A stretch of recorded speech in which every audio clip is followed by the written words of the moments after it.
All right, we're live again. Let me get these sheets out of the way.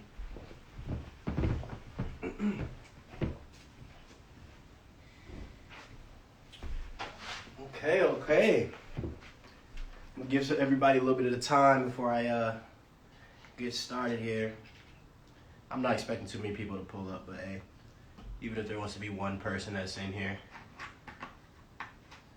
you know, got my little jug of water. Always need you some water to drink.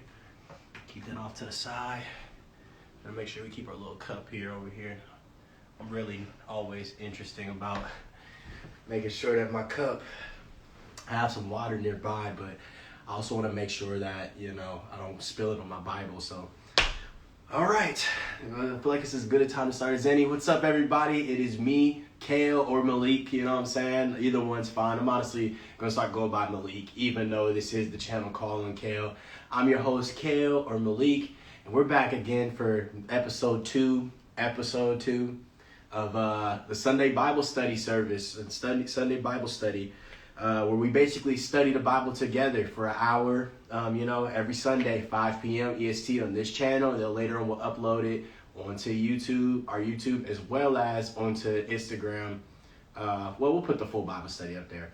So last time when we left off talking about the generations of Noah. So, just to give a little bit of a recap, Noah went through the ark. God told him exactly how to build the ark. And then after Noah went through the ark, he took him, his wife, and his 3 sons and their wives, and like a male and female pairing of every animal that God told them, and went on the ark.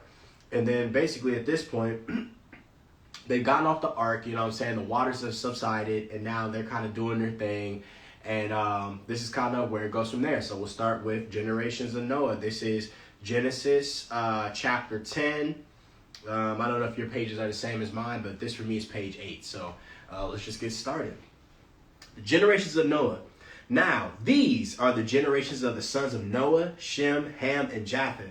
And unto them were sons born after the flood.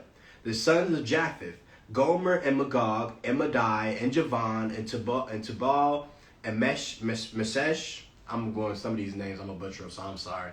I'm sorry, Heavenly Father, if I'm butchering your children's names. These are some old Hebrew names that I don't know how to speak the tongue. And Meshesh and Tiras and the sons of Gomer, Ashkenaz and Riphath and Togarma, and the sons of Javan, Elisha, and I really should probably look how to say these names properly, and Tarshish, Kitim, and Dodanim. By these were the isles of the Gentiles divided in their lands, everyone after his tongue, after their families and their nations. That's important. So from this bloodline you're seeing, this is where a lot of the Gentiles came from. So Gentiles, that word, what does the word Gentiles mean? So the word Gentiles basically means anybody who's not of the Hebrew Jewish lineage. You know what I'm saying? So that would mean Rome and any of those kind of lineage, Egypt, any of those people who were not from that original Hebrew lineage that goes back to Adam. Those are people who were technically classified as Gentiles. But even then, I don't know if I'd necessarily consider like Egypt Gentiles. I think maybe Gentiles, I don't know. I think maybe in modern times, I might be wrong about this, but maybe in modern times it means more like white people who aren't of the Jewish lineage. I don't know, maybe not. But I think, when you look it up, it just means people who aren't of the Jewish lineage of God. So, that's where all the nations of the Gentiles come from. Very interesting. And this is where you're seeing the beginning bloodlines of some of the major just groups here, of just everything. You're seeing the beginning bloodlines of where the Gentiles come from, where the Jewish come from, and then where I think like later on it becomes the Arabian and some other, like where a lot of Arabian people come from and stuff like that. So pretty cool. The sons of Ham. This is verse 6 of chapter 10. And the sons of Ham, Cush and Mizraim and Phut and Canaan. There we go. There goes Canaan. And the sons of Cush, Seba and Havilah and Sabta and Rama and Sabteka, and the sons of Rama, Sheba and Dedan. And Cush begot Nimrod. He began to be a mighty one on the earth. See, look. So through Ham, that's where Nimrod came from. Remember what I was talking to you guys about last time? That's where the rise of Babylon comes from. Nimrod went on to then eventually establish Babylon. And because he was the king of Babylon, Babylon was where a lot of the evil of the world, a lot of that devil worship and a lot of that Baal worship and all that weird stuff that was going against God's doctrine, that's where a lot of it started. And then what a lot of people don't know is where eventually a lot of it goes to is there's a connection. Egypt copied a lot of their ways of how they ruled themselves from Babylon. They got that from Babylon.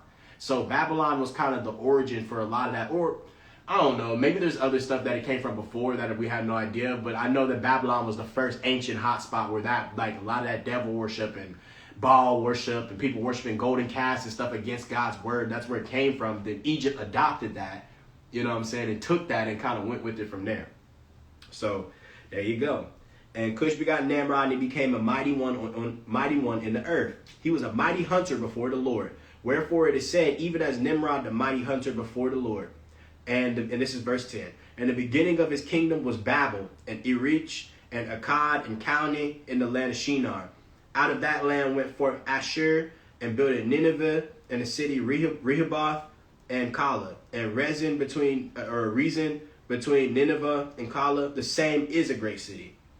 And Mizraim begat Ludim, and Anamim, and Lehabim, and Naphtuhim, and Pathruzim, and Casluhim, out of whom came Philistim and Caphtorim. So Philistim sounds like Philistine. Just side note, that probably has a relation there. And Canaan begat Sidon, his firstborn, and Het. And the Jebusite, and the Amorite, and the Girgasite, or Jergasite, and the Hivite, and the Archite, and the Sinite, and the Arvadite, and the Zemarite, and the Hamathite, and afterwards were the families of the Canaanites spread abroad. So all of those different lineages of different offshoots of Canaanites all came from the fact that it just came from Canaan. So like Canaan gave all these different offshoots of Canaanites, which there was Canaanites themselves, but there was like, they all kind of came from Cain's lineage, so that's why they counted as Canaanites, right? So yeah. You know, I think the families can't spread around. So now we're at verse 19. And the border of the Canaanites was from Sidon, as thou comest to Gerar, unto Gaza, as thou goest unto Sodom and Gomorrah, or Sodom and Gomorrah, and Admah and Zeboim, or I don't know how to say that, even unto Lasha. These are the sons of Ham, after their families, after their tongues, in their countries, and in their nations. So now we're at the sons of Shem. Unto Shem also, this is where the direct lineage of like Abraham and Isaac and Jacob, so like the sacred bloodline families, this is where it kind of continued through Shem. Shem was like almost the chosen one in God's eyes, at least maybe. I think God had paths for everybody. Unto Shem also, the father of all the children of Eber, the brother of Japheth, the elder, even to him were children born. The children of Shem, Elam and Ashur, and Aphrazad, and Lud, and Aram. And the children of Aram, Uz, and Hul, and Gether, and Mash. And Aphrazad begat Salah, and Salah begat Eber. And unto Eber was born two sons. The name of one was Peleg, for in his days was the earth divided, and his brother's name was Joktan. And Joktan begat Almadad, and Sheleph, and Hazar-Maveth, and Jireh, and Hadaram, and Ozo, and Dikla, and Obal, and Abimael, and Sheba, and Ophir, and Havilil, and Jobab. All these were the sons of Joktan. So Joktan was getting busy. He was like, hey, 15 kids who have like as many kids we need. Back in the day, they was having tons of kids, like 30, 50 kids. Like, they was going crazy on the kids. I'm like, dang, that's crazy. Nowadays, it's just like, need just two kids. For me, like, if I'm a kid, I would love to just have like 1 or 2 kids. I feel like I have 1 kid, and then once I have that 1 kid, I'm probably going to be like, I want to have another kid. And then if I'm really feeling it, I might maybe do a 3rd kid, maybe. But yeah, you know what I'm saying? Those were the sons of Joktan. Now we're on verse 30. And their dwelling was from Mesha, as thou goest unto Sephir, a mount of the east. These are the sons of Shem, after their families, after their tongues, in their lands, after their nations. These are the families of the sons of Noah, after their generations, in their nations, and by these were the nations divided in the earth after the flood. Now we're at chapter 11, one language in the world. And the whole earth was of one language and of one speech. And it came to pass as they journeyed from the east, that they found a plain in the land of Shinar, and they dwelt there. This is verse 3. And they said one to another, go to, let us make brick and burn them thoroughly. And they had brick for stone, and slime had they for mortar. And they said, go to, let us build us a city and a tower, whose top may reach unto heaven, and let us make us a name, lest we be scattered abroad upon the face of the whole earth. And this is what led to the creation of all the different languages of the world, because God saw that, and God first, this is my hunch about that. So Nimrod was probably had a hand in this, and Nimrod had kind of a wicked energy to him somewhat. So I feel like Nimrod kind of got involved in this, and he was trying to be like a blasphemous way to God. Like, you know what? I'm about to make it so that, you know, like we gonna go to God. Like, I'm gonna be up there with God. And God was like, nah, bro, screw. And he changed everybody's languages as a result. Because he was like, nah, y'all, you moving out of blasphemy. Your heart is wicked. You're moving out of a wicked reason for building this. I bet you if he would have pure intentions, God probably would have let him build it. He would have been like, okay, you can build it. But he was like, nah, bro. Like, we not doing that. You know what I'm saying? But anyways, the confusion of languages. And the Lord came down to see the city and the tower, which the children of men builded. And the Lord said, behold, the people is one, and they have all one language. And this they began to do. And now nothing will be restrained from them, which they have imagined to do. See, listen to that. This is something important I want you to take with you. As you listen to the Bible, listen to how many times they bring up certain phrases and certain words. The word imagine, and talking about imagination and imagining, right? So I want you to keep in mind when you hear this and you hear them talking about imagination and about imagining, right? There's a reason why God said it like that. There's a reason why he said, let me read that line to you again. And this they begin to do, and now nothing will be restrained from them, which they have imagined to do. God cut them because of the fact that he was worried that if he just let them be up to their imagination, they're going to be corrupted, and it's going to go back to how it was before the days of Noah. I mean, during the days of Noah, when he flooded the earth and made them flood the whole earth. The reason they got there is because people were what? They literally were always fall into their imagination. They didn't restrain themselves. There was no limit. And the problem now, even today, we're seeing this happening now. Our society and our world are slowly slipping more and more into almost a slightly satanic agenda where, like, there's a satanic saying called "do what thou wilt." That comes from witches and Satan and all these other evil people doing this type of stuff. And what that means is don't restrain yourself. If you look in the Bible, Jesus said, for you to, like, I'm paraphrasing what he said, but he said, for you to follow me, you must deny yourself. That's the key to being able to get closer to God, is you have to start learning how to tell yourself no and have discipline. 90% of people on the planet now don't have discipline, especially because of the pandemic. Nobody has discipline anymore. So everybody's just like, when I want to eat, I'm going to eat. When I want to have sex, I'm going to have sex. When I want to do this, I'm going to do this. When I want to do that, I'm going to do that. Like, everybody just, they don't have no self-restraint, and everybody just immediately does everything. And for real, for me, I'm realizing that, like, I realized that with myself on some funny stuff too, because when I first started my walk, and I still to this day, I'm consistently battling my own, like, sin and urges and this and that, but God is slowly walking me through it, and he's showing me what I have to do, right? So that's kind of a big deal for me, at least, is that with this whole thing, like, it's about restraining yourself, and it's about, you know, like, I could get up and eat a homemade Italian sub sandwich at 3 a.m, but do I need to do that? You know what I'm saying? And by you denying yourself and learning to deny yourself, you start to get stronger in spirit and closer. You're able to move more with God and hear God more clearly. Because the more that you give into the flesh in any way, whatever it is, sex, food, cravings, all that kind of stuff, you weaken yourself and you weaken your connection to God.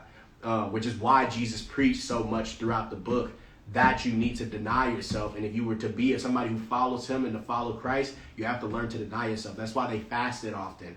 They always were fasting, and they were always, like, denying themselves of sex and other stuff, because of the fact that by denying the flesh, you strengthen the spirit. So, you know, that's just my little 2 cents, but, you know, that's how I feel about it. Generation. Okay, here we go. We're at verse 7 of Confusion of Languages of chapter 11. Go to, let us go down and there confound their language, that they may not understand one another's speech. So the Lord scattered them abroad from thence upon the face of all the earth, and they left off to build the city. Therefore it is the name of it called Babel, because the Lord did there confound the language of all the earth. And from thence did the Lord scatter them abroad upon the face of all the earth. So that's another thing too is that's upon the faith he scattered them. So he also told the Lord, once he told everybody to repopulate, he said, hey, go around the whole world and repopulate, right? I think like everybody just ignored him and didn't do what he said to do. Even though he said go around the whole world, they didn't do that. They immediately disobeyed him, was like, we're going to stay in one place and build a whole city, like just to go to God. And they all concentrated. So he had to scatter the languages so that they forced them to have to do what he originally told them to do. So.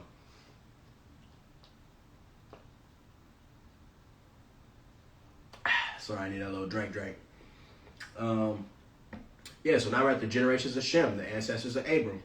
This one's a little bit long, so you know what I'm saying? These are just going over the lineages that lead from these different passages from one to the other, so you can be able to see, like, okay, how do we get from Shem to Abraham? How do we get from Adam to Noah? How do we get from Noah to Shem? You know what I'm saying? It shows how each thing kind of goes together. So, verse 10. These are the generations of Shem. Shem was 100 years old and begot Arphaxad 2 years after the flood. And Shem lived after he begat Arphaxad 500 years and begat sons and daughters. And Arphaxad lived 5 and 30 years and begat Salah. And Arphaxad lived after he begat Salah 430 years and begat sons and daughters. And Salah lived 30 years and begot Eber. And Salah lived after he begat Eber 403 years, and begot sons and daughters. And Eber lived 430 years and begot Peleg. And Eber lived after he begot Peleg 430 years and begot sons and daughters. And Peleg lived 30 years and begot Reu. And Peleg lived after he begot Reu 209 years and begot sons and daughters. And Reu lived 230 years and begot Serug. And Reu lived after he begot Serug 207 years and begot sons and daughters. And Serug lived 30 years and begot Nahor. And Serug lived after he begot Nahor 200 years and begot sons and daughters. So as you see, the lineage is slowly creeping down. We're at verse 24. And Nahor lived 9 and 20 years and begot Terah. And Nahor lived after he begot Terah 119 years and begot sons and daughters. And then Terah lived 70 years and begot Abram, Nahor, and Haran. So Abram, that's where we get the beginning of the story of Abraham. Now these are the generations of Terah. Terah begat Abram, Nahor, and Haran begat Lot. And Haran died before his father Terah in the land of his nativity in Ur of the Chaldees. And Abram and Nahor took them wives. The name of Abram's wife was Sarai, and the name of Nahor's wife Milcah, or Milcah, I think it's Milcah. Milcah. The daughter of Haran, the father of Milcah, and the father of Iscah. But Sarai was barren. She had no child. That means she couldn't get pregnant. She couldn't have babies.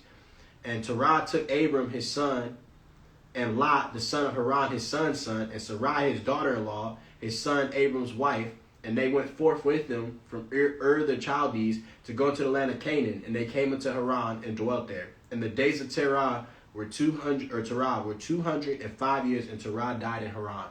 So, sorry, I'm a little bit got a cold, but so basically, now you're kind of seeing the general lineage that led down. The general lineage that led down from Shem to Abram, who would later on become Abraham. So this is God's call Abram, blesses him with a promise of child. Chapter 12. Now the Lord has said unto Abram, get thee out thy country and from thy kindred and from thy father's house unto a land that I will shew thee. And I will make of thee a great nation, and I will bless thee and make thy name great, and thou shalt be a blessing. And I will bless them that bless thee, and curse him that curseth thee. And in thee shall all families of the earth be blessed. Abram departs with Lot from Haran. So Abram departed, as the Lord had spoken unto him, and Lot went with him. And Abram was 75 years old when he departed out of Haran. And Abram took Sarai his wife, and Lot his brother's son, and all their substance that they had gathered, and the souls that they had gotten in Haran, and they went forth to go into the land of Canaan, and into the land of Canaan they came. So this Abram journeys through Canaan. And Abram passes through the land unto the place of Sikkim, unto the plain of Moreh, and the Canaanite was then in the land. And the Lord appeared unto Abram and said, unto thy seed will I give this land. So the Canaanites just popped up, like basically soon he told them, he destined them, like, hey man, y'all gonna have to rule and be servants and stuff. So they said, oh, we're gonna be servants? Okay, we're gonna take over this whole land then. So we don't gotta be servants. That's some good H2O. All right. Let's see. Okay. So let's start back at verse 7 of chapter 12. And the Lord appeared unto Abram and said, Until thy seed will I give this land. And then builded he an altar unto the Lord who appeared unto him. And he removed from thence unto a mountain on the east of Bethel, and pitched his tent, having Bethel on the west and Hai on the east. And there he builded an altar unto the Lord, and called upon the name of the Lord. And Abram journeyed, going on still toward the south. Abram was driven by a famine into Egypt. And there was a famine in the land, and Abram went down into Egypt to sojourn there. And the famine was grievous in the land. So that means it was really bad. And it came to pass, when he was come near to enter into Egypt, then he said unto Sarai his wife, Behold now, I know that thou art a fair woman to look upon. Therefore it shall come to pass, when the Egyptians shall see thee, that they shall say, This is his wife. And they will kill me, but they will save thee alive. Say, I pray thee, thou art my sister, that it may be well with me for thy sake, and my soul shall live because of thee. This was Abram's one of his first tests, I feel like. When he dealt with that, he was dealing with fear, and he was dealing with how afraid he was of like being killed. And that was kind of his first test, was God teaching him like, hey, well, I don't know if like he was with God and God was with him, but still he hadn't quite talked to God all like that. So I think that this was his first test from God to kind of be like, hey, like let me show you how you can trust me and how you can rely on me and know that I'm here and I'm always for you and I will protect you. If you call on my name and you walk with me, I will protect you. So Sarai is taken by the Pharaoh. And it came to pass that when Abram was coming to Egypt, the Egyptians beheld the woman that she was very fair. The princes also of Pharaoh saw her and commended her before Pharaoh, and the woman was taken into Pharaoh's house. And he entreated Abram well for her sake, and he had sleep and oxen and he asses and men servants and manservants. Also asses is just like donkeys or mules, just so y'all know if there's any like young kids watching. Men servants and maid servants and she asses and camels. And the Lord plagued Pharaoh and his house with great plagues because of Sarai, Abram's wife. And Pharaoh called Abram and said, What is this that thou hast done unto me? Why didst thou not tell me that she was thy wife? Why saidst thou, She is my sister, so I might have taken her to me to wife? Now therefore, behold thy wife, take her and go thy way. So he basically like, take your wife, get out of here, you lied. You know what I'm saying? And Pharaoh commanded his men concerning him, and they sent him away and his wife and all that he had. So they said basically like, oh, you lied? Get up out of here, bro. We don't want you here. So Abram and Lot returned out of Egypt and agreed to separate. So this is chapter 13. And Abram went up out of Egypt, he and his wife, and all that he had, and Lot with him into the south. And Abram was very rich in cattle, in silver, and in gold. And he went on his journeys from the south, even to Bethel, unto the place where his tent had been at the beginning, between Bethel and Hai, unto the place of the altar, which he had made there at the first. And there Abram called on the name of the Lord. And Lot also, which went with Abram, and flocks and herds and tents. And the land was not able to bear them, that they might dwell together, for their substance was great, so that they could not dwell together. And there was a strife between the herdmen of Abram's cattle and the herdmen of Lot's cattle. And the Canaanite and the Perizzite dwelled then in the land. And Abram said unto Lot, Let there be no strife, I pray thee, between me and thee, between my herdmen and thy herdmen, for we be brethren. Is not the whole land before thee? Separate thyself, I pray thee, from me. If thou wilt take the left hand, and then I will go to the right. Or if thou depart to the right hand, then I will go to the left. So he saw these like problems between him and Lot, and mad fast, like you see how he didn't resort to name calling and fighting and like, oh, this is my land, get out, this is my land. Like, you know what I'm saying? It was very civilized, and it was very like just finding peace and finding calmness in the situation. It's like, bro, we all got this land for everybody. Like God promised all of us this land. So we're gonna just divide the land up. And I'm gonna let you choose first because you're my brother. Well, it's his nephew, but you know, this bloodline is my brother. She's like, you can go to this side. You can go to that side, bro. I got you. Which way you want to go, bro? Like, you know, you take that side, I'll take the other side. You know, just so nobody fighting. We all got land. There ain't no reason to fight or nothing. We brothers here. You know what I'm saying? So, so now we're at Lot goes to Sodom, which is, you know about that story. We're gonna get there. We're gonna get there probably about before the end of this. And Lot lifted up his eyes and beheld all the plain of Jordan, that it was well watered everywhere, before the Lord destroyed Sodom and Gomorrah, even as the garden of the Lord, like the land of Egypt, as thou comest unto Zoar. And then Lot chose him all the plain of Jordan, and Lot journeyed east, and they separated themselves the one from the other. Abram dwelled in the land of Canaan, and Lot dwelled in the cities of the plain, and pitched his tent toward Sodom. But the men of Sodom were wicked and sinners before the Lord exceedingly. So we'll get into that in a second, right? God renews the promise to Abram. And the Lord said unto Abram, after that Lot was separated from him, lift up now thine eyes and look from the place where thou art, northward and southward and eastward and westward. So he basically said, look up and look all around you, my guy. He said, look up and look all around you. You know what I'm saying? This is verse 15, chapter 13, verse 15. For all the land which thou seest, to thee will I give it, and to thy seed forever. And I will make thy seed as the dust of the earth, so that if a man can number the dust of the earth, then shall thy seed also be numbered. So he basically said, you're going to have so many descendants that you're going to even be able to count them. Like, it's going to be uncountable. All right, so then arise, walk through the land in the length of it and in the breadth of it, for I will give it unto thee. Then Abram removed his tent and came and dwelt in the plain of Mamre, which is in Hebron, and built there another altar unto the Lord. Now we're at chapter 14, the battle of 4 kings against 5. So this is, or the battle of 4 kings against 5. So this is Genesis chapter 14, beginning first verse. And it came to pass in the days of Amraphel, king of Shinar, Arioch, king of Elasar, Chedorlaomer, I don't know how to say his name, Chedorlaomer, king of Elam, and Tidal, king of nations, that these made war with Bera, king of Sodom, and with Bersha, king of Gomorrah, Shinab, king of Admah, and Shemeber, king of Zeboim, and the king of Bela, which is Zoar. All these were joined together in the vale of Siddim, which is the salt sea. 12 years they served Chedorlaomer, and in the 13th year they rebelled. That guy's name is very interesting, and I got to keep saying it because he got his name pronunciation is very Chedorlaomer. I'm just going to try my best with that one, Chedorlaomer.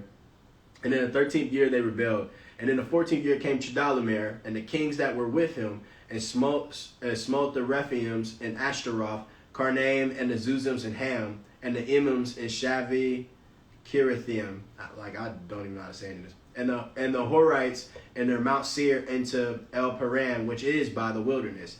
And they returned and came to En Mishpat, which is Kadesh, and smote all the country of the Malachites, and also the Amorites that dwelt in Hazazon Tamar. And there went out the king of Sodom, and the king of Gomorrah, and the king of Admah, and the king of Zeboim, and the king of Bela, the same as Zor, and they joined battle with them in the vale of Siddim. With Chedorlaomer, the king of Elam, and with Tidal, king of nations, and Amraphel, king of Shinar, and Arioch, king of Elasar, 4 kings with 5. And the vale of Siddim was full of slime pits, and the kings of Sodom and Gomorrah fled and fell there, and they that remained fled to the mountain. So basically, this was kind of like a God-directed battle, it sounds like. So already it says earlier that, chapter 13, verse 13, but the men of Sodom were wicked and sinners before the Lord exceedingly. So clearly this is the Lord already telling us, like, I don't mess with these Sodom and Gomorrah people or like that. Like, I love my children, but these people are sinning too much, and I'm not really a fan of it. So here, it sounds like God kind of led his hand in this battle to make it so Sodom and Gomorrah, because they were so sinful and wicked, he kind of basically lowered what they could do. He was like, you can't do as much in this battle as you were going to be able to do, because I already don't really mess with y'all like that, because y'all sinners and y'all all doing a bunch of trash all the time, and guess what I tell y'all to do to live right. So he's like, I'm going to make y'all lose this battle. You know what I'm saying? The vale said it was full of slime pits, and they took the goods. All right, so now we are at chapter 14, verse 11. And they took all the goods of Sodom and Gomorrah and all their victuals and went their way. And they took Lot, Abram's brother's son, who dwelt in Sodom, and his goods, and departed. And there came one that had escaped and told Abram the Hebrew, for he dwelt in the plain of Mamre, the Amorite, brother Eshcol, and brother Aner, and these were confederate with Abram. And when Abram heard that his brother was taken captive, he armed his trained servants, born in his own house, 318, and pursued them unto Dan. And he divided himself against them, he and his servants by night, and smote them, and pursued them unto Habah, which is on the left hand of Damascus. And he brought back all the goods, and also brought again his brother Lot, and his goods, and the women also, and the people. And the king of Sodom went out to meet him after his return from the slaughter of Chedorlaomer. And so that's the thing, is like, he was cool with it. Like, you know what I'm saying? He was cool with it, but then where it got messed up is he messed with Abram and his lineage. And as soon as he messed with that lineage, God was like, hey, you know, you're going to do what you got to do, my guy. You know what I'm saying? They took your boy, go get him back. So he was like, whatever's happened with that battle, listen. He took it back and let you do your thing. You know what I'm saying? So this is 17. And the king of Sodom went out to meet him after his return from the slaughter of Chedorlaomer, and of the kings that were with him at the valley of Shava, which is the king's dale. And Melchizedek, king of Salem, brought forth bread and wine, and he was the priest of the Most High God. And he blessed him and said, Blessed be Abram of the Most High God, possessor of heaven and earth. And blessed be the Most High God, which have delivered thine enemies into thy hand. And he gave them tithes of all. And the king of Sodom said unto Abram, Give me the persons, and take the goods to thyself. And Abram said to the king of Sodom, see, look, already you're seeing how, like, the people of Sodom thought, like how the king thinking. He ain't even worried about the goods. He ain't even worried about getting the money back and stuff that he took from money. He want the person. He want Lot. He wants that man back. He don't even care about the money. He wants the man back. Like, keep that in mind. Keep that in mind about how the people of Sodom were thinking, and Sodom and Gomorrah, how they thought. You know what I'm saying? He wasn't even worried about money. He wanted that dude. He wanted the dude back, like, you know, and that's already kind of like weird. Like, why you so worried about this dude, man? Like, you know what I'm saying? You know, and this is chapter 14, verse 22. And Abram said to the king of Sodom, I have lifted up mine hand unto the Lord, the Most High God, the possessor of heaven and earth, that I will not take from a thread even to a shoe latchet, and that I will not take anything that is thine, lest thou shouldest say, I have made Abram rich. Save only that which the young men have eaten, and the portion of the men which went with me, Aner, Eshcol, and Mamre, and let them take their portion. So he basically was like, I'm not taking none of your stuff, bro. I'm going to let you do your thing. You can take your stuff with you, and I'm going to, you know, like God, I talked to God. We're not doing that. You can do your thing. Now we're at chapter 15. God encourages Abram. After these things, the word of the Lord came unto Abram in a vision, saying, Fear not, Abram. I am thy shield, and thy exceeding great reward. Fire. Abram complains for lack of an heir. And Abram said, Lord God, what wilt thou give me, seeing I go childless, and the steward of my house is the Eliezer of Damascus? And Abram said, Behold, to me thou hast given no seed, and lo, one born in my house is mine heir. And behold, the word of the Lord came unto him, saying, This shall not be thine heir, but he that shall come forth out of thine own bowels shall be thine heir. So you basically saying, you ain't have no kids, but I'm going to bless you. Verse 5. And he brought him forth abroad and said, Look now toward heaven and tell the stars, if thou be able to number them. And he said unto him, So shall thy seed be. So he's basically saying again, I'm going to bless you with a bunch of kids, and your lineage is going to be crazy. And he believed in the Lord, and he counted it to him for righteousness. You know what I'm saying? Canaan promised again. And he said unto him, this is the Lord promising the same land again. And he said unto him, I am the Lord that brought thee out of the Ur of the Chaldees to give thee this land to inherit it. And he said, Lord God, whereby shall I know that I shall inherit it? And he said unto him, Take me a heifer of 3 years old, and a she-goat of 3 years old, and a ram of 3 years old, and a turtle dove, and a young pigeon. And he took unto him all these, and divided them in the midst, and laid each piece one against another. But the birds divided he not. And when the fowls came down upon the carcasses, Abram drove them away. And when the sun was going down, a deep sleep fell upon Abram. And lo, a horror of great darkness fell upon him. So basically, some people don't really know what that means. It literally means that there was an actual great darkness that fell upon him. There's multiple accounts throughout the Bible that say that at different times, God has either used darkness so that you can't see upon how God actually looks, You know, because God basically said multiple times, like, if you look upon me, you're too sinful, and I will kill you. You're gonna die. You know what I'm saying? So sometimes he put him to sleep, but he put like an energy of darkness over him too. So when he walks between him, like he'll be able to walk on the earth and sign the covenant with him, right?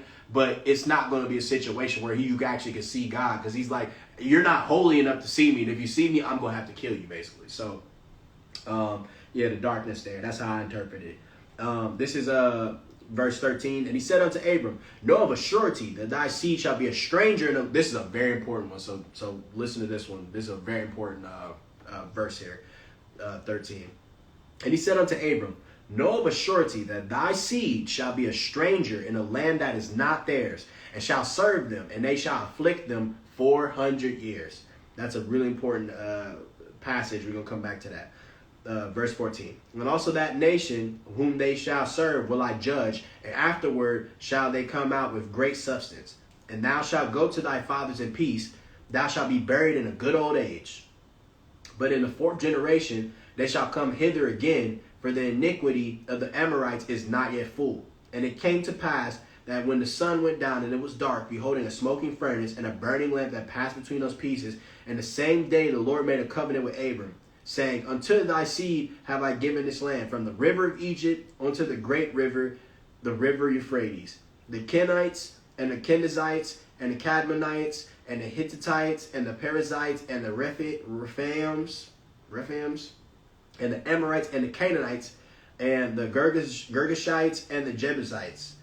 Sarai, being barren, gives Hagar to Abram. This is chapter 16. So now Sarai, because remember Sarai, his wife, she couldn't have kids, so that was kind of his whole thing. He was really worried about that. Now Sarai, Abram's wife, bare him no children, and she had a handmaid, an Egyptian, whose name was Hagar. And Sarai said unto Abram, behold now, the Lord hath restricted me from bearing. I pray thee, go in unto my maid.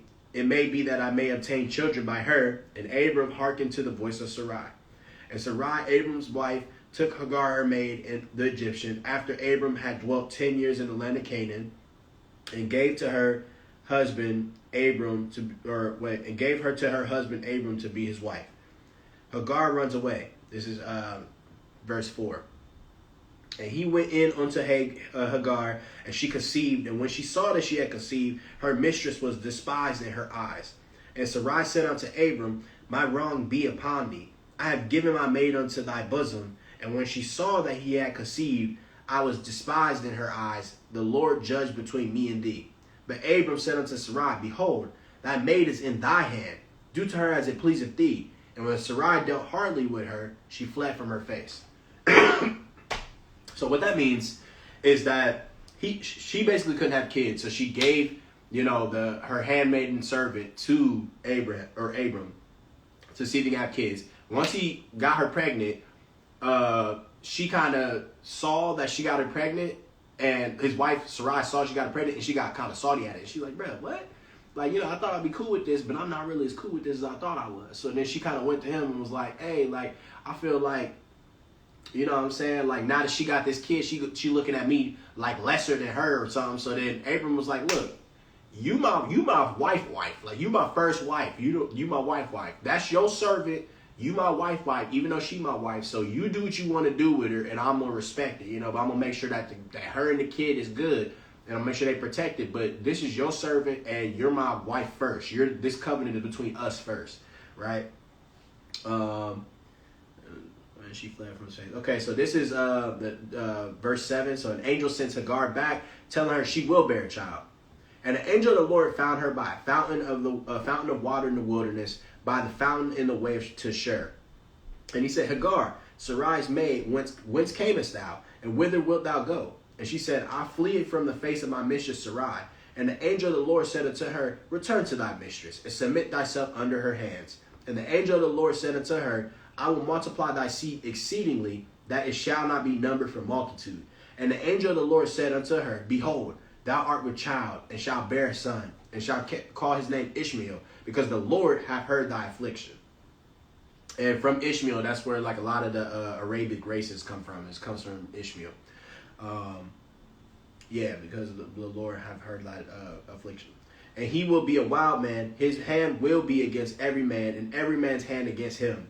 And he shall dwell in the presence of all his brethren. And she called the name of the Lord that spake unto her, Thou God seest me, for she said, Have I also here looked after him that seeth me? This is verse 14. Wherefore the well was called Bir Lahai-roi. Behold, it is between Kadesh and Bered. So Hagar bears a son who is named Ishmael. And Hagar bare Abram a son, and Abram called his son's name, which Hagar bare Ishmael. And Abram was 86 years old when Hagar bare Ishmael to Abram. God renews his covenant with Abram, right? This is chapter 17 of Genesis, verse 1. And when Abram was 90 years old and 9, the Lord appeared to Abram and said unto him, I am the Almighty God.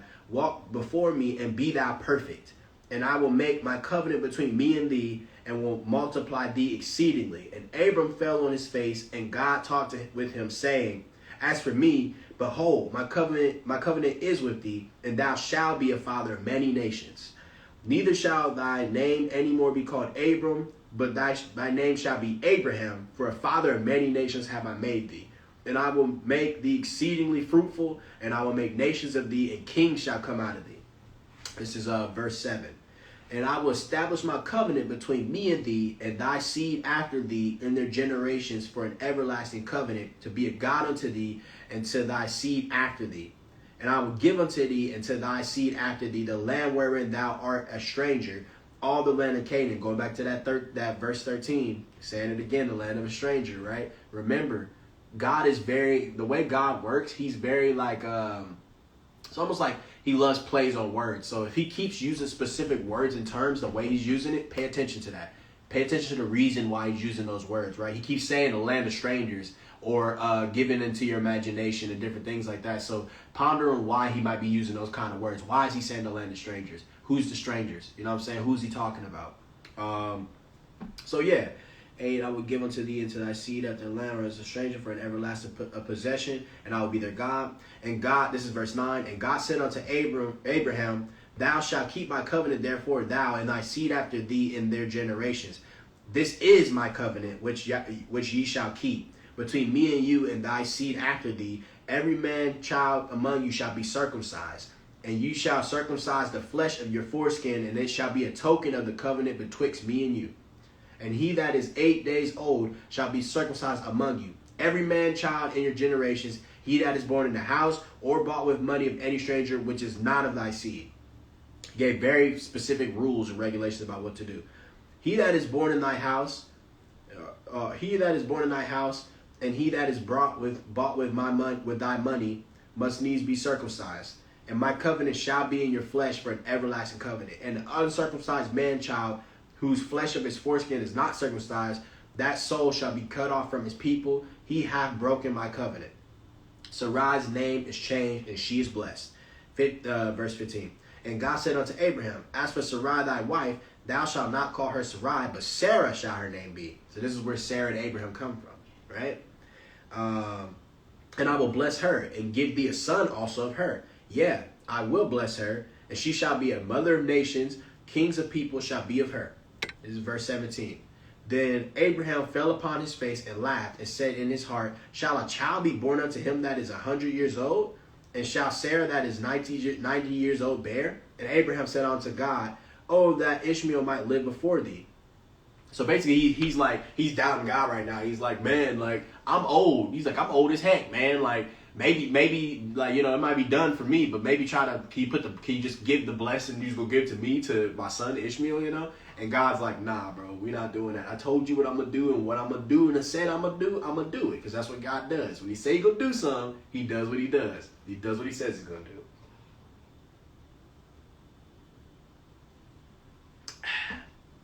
Yeah, so, let's see. All right, so now we're at verse 20. Oh, wait, no, actually, we're at verse 19. And God said, Sarah thy wife shall bear thee a son indeed, and thou shalt call his name Isaac. And I will establish my covenant with him for an everlasting covenant, and with his seed after him. And as for Ishmael, I have heard thee. Behold, I have blessed him, and will make him fruitful, and will multiply him exceedingly. 12 princes shall he beget, and I will make him a great nation. So from Ishmael's lineage, that's where you kind of get everything else coming from, right? Like a lot of the Arab nations come from that. But my covenant will I establish with Isaac, which Sarah shall bear unto thee at this time in the next year. And he left off talking with him, and God went up from Abraham. So what it says clearly in this book, again, the whole thing without people realizing is why God was so picky, why he was like, oh, not Ishmael, but Isaac, is because Isaac came from that bloodline that keeps the bloodline pure going back to Noah. He knew that Ishmael was of an impure covenant because he had her with an Egyptian woman, and a lot of the Egyptians were subject to paganism, and they were really doing a lot of stuff that was against what the word of God was saying and what he wanted for his people. So Egypt regularly throughout the Bible is always running into curses and all kinds of stuff because they just were practicing a lot of paganism and practicing a lot of witchcraft and stuff, like worshiping multiple gods, but really they're just really worshiping the devil in different forms. Like, it's really just Baal worship in different forms because they took a lot of their stuff from Babylon, and Babylon was clearly worshiping Baal. So, yeah.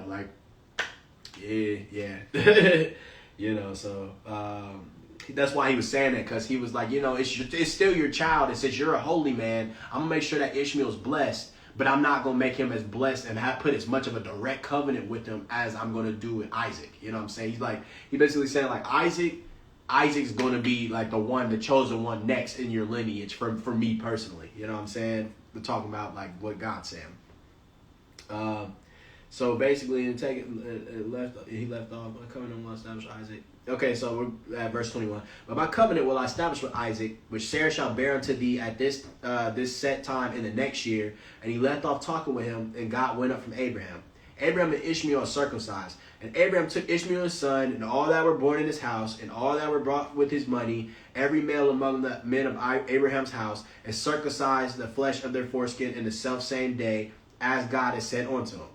That's the thing about Abraham, man. He was obedient. When God told him to do something, he did it. That's the number one thing you need to remember. God don't always want you to be a good person. God wants you to be obedient. He wants you to do whatever you tell him to do. When he says you do something, you need to do it.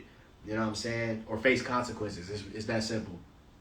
You know what I'm saying? Every male among the men circumcised the flesh of the same day. All right, and Abraham was 90 years old and 9 when he was circumcised in the flesh of his foreskin. You might imagine being 90 years old and getting circumcised. That would be very painful, especially back in those days. No aesthetic or nothing. Dang, like, they was really going through it for God. You know what I'm saying? Like, but he knew what he had to do, so he did what he had to do for God. And Ishmael, his son, was 13 years old when he was circumcised in the flesh of his foreskin. In the self-same day was Abraham circumcised and Ishmael his son. And all the men of his house, born in the house and bought with money of the stranger, were circumcised with him. And this is chapter 18. The Lord appears to Abraham. And then I think probably, let me look ahead. We're probably going to close out on this chapter. We're going to close out on this chapter. Because maybe, I don't know, we'll see. We might be able to get into Sodom and Gomorrah. It's coming up on the next page, so we'll see how far we can get into it. Chapter 18, verse 1. The Lord appears to Abraham, and the Lord appeared unto him in the plains of Mamre, and he sat in the tent door in the heat of the day. And he lifted up his eyes and looked, and lo, 3 men stood by him. And when he saw and bowed, and when he saw them, he ran to meet them from the tent door and bowed himself toward the ground. Those 3 men were the angels in God, I believe.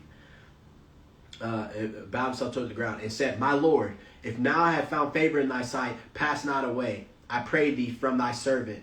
Let a little water, I pray you, be fetched, and wash your feet, and rest yourself under the tree. And I will fetch a morsel of bread, and comfort ye your hearts, after ye shall pass on, for therefore are ye come to your servant. And they said, So do as thou hast said. And Abraham hastened into the tent unto Sarah and said, Make ready quickly 3 measures of fine meal, knead it, and make cakes upon the hearth. And Abraham ran into the herd and fetched a calf tender and good, and gave it unto a young man, and he hastened to dress it. And he took butter and milk and the calf which he had dressed, and set it before them, and he stood by them under the tree, and they did eat. Sarah is reproved,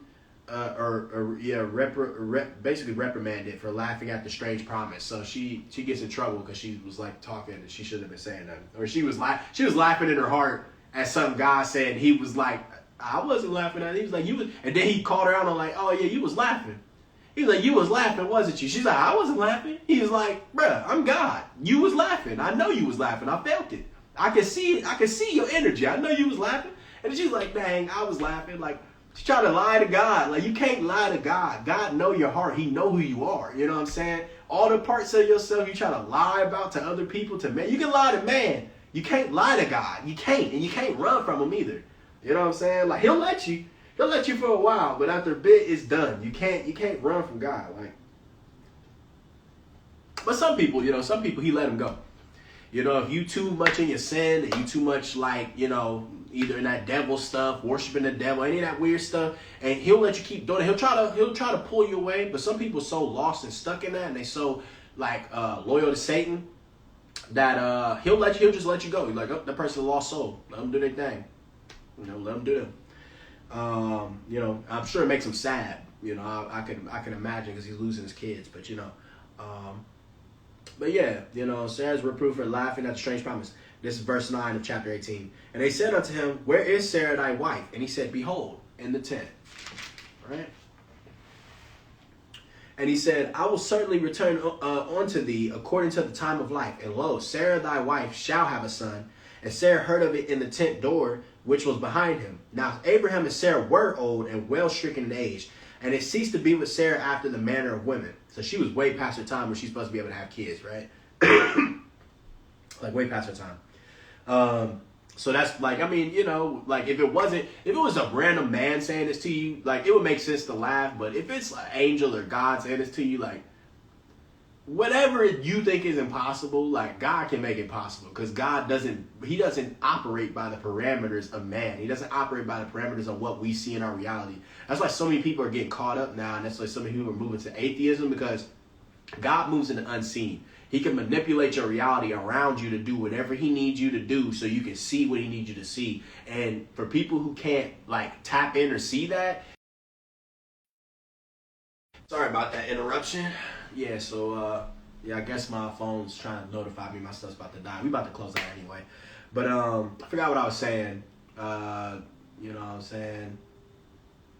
Yeah, whatever. God can do whatever he wants, you know what I'm saying? He can manipulate your reality, everything. He is the creator, so he can literally do whatever. And people be like thinking that means, he can't, I could, like, you could literally be so in the depths of something, and you such a hot mess that you don't think, like, your man mind, your mind as a human, you think, I can't do anything with this. There's no way I can get out of this deep hole I've got myself in.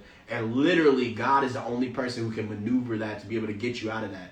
You know what I'm saying? That's why I speak so strongly about God, because God literally changed my life, like, without me realizing it. Like, I was literally on the path to damnation and trash, like the stuff I was doing and just the ways I was moving. It was just not good for me. And I'm just thinking I'm leading myself. I know what I'm doing. That's so cocky.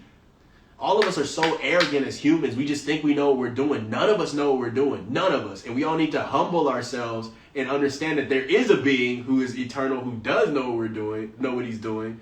And if we trust in this being, he literally wants to see only the good for us. And he wants to lead you to show you the good. Period. You know what I'm saying? Like, that's what people don't be getting. They be so quick. It's like, and that's what I had to realize. I had to repent on that joint quick, man. Like, I'm like, bruh. I'm like, how cocky was I as a dude to be like, yeah, I got it all figured out. No, I didn't. None of us do.